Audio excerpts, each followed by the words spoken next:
Tänane kohtuasi oli kogenud prokuröri Leelet Kivioja jaoks esimene taoline juhtum.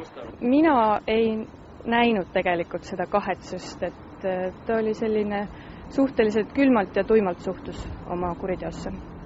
Käesolev lugu sai alguse veebruaris, kui loomapiina ja majanaabrid väärkohtlemisest võimudele teatasid. Üks koertest oli tookord niivõrd armetusseisus, et teda tuli opereerida. Siin on küüs oli kasvanud sisse ja siit otsast juba välja tulnud. 60-aastane Helju hoidis nimelt 2 koera ühes toas kinni, laskmata neid isegi õue loomulikke vajadusi rahuldama, mistõttu tuli loomadel oma enda väljaheite sees elada. Siin majas Helju oma koeri piinaski. Ja samas jääb selgusetuks, miks ta oma koeri välja jooksma ei lasknud, sest maja ümbritseb ju roheline aed. Tänaseks juba uude elupaika kolinud Helju Merilaga meil täna kahjuks juttu teha ei õnnestunud, sest avalikkusele vanaproua oma nägu näidata ei sööndanud. Tahaks teada, miks te nende koertega niimoodi käitusite?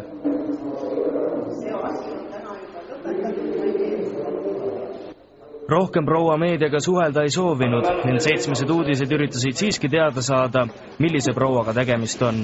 Selleks suundusime turule, kus Helju töötab. Mina ei tea, nii palju kui me tööalaselt ainult teame teda.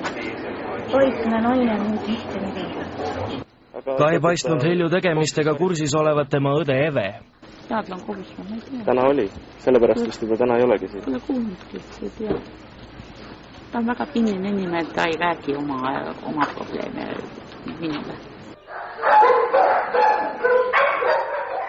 Palju kannatanud valge koerake on tänaseks kasvajast opereeritud ja leidnud uue hoolitseva kodu. Prokuröör, kes Heljule süüdistuse esitas, on talle täna määratud karistusega rahul.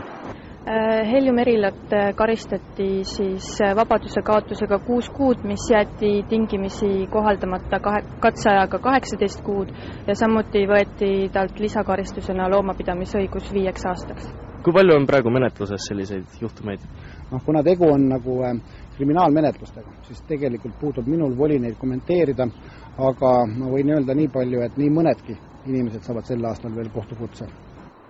Eelmisel aastal jõustunud sätte alusel karistusseadustikus, mis käsitleb looma julma kohtlemist, on Loomakaitse Seltsile teadaolevalt varemalt süüdi mõistetud 1 inimene.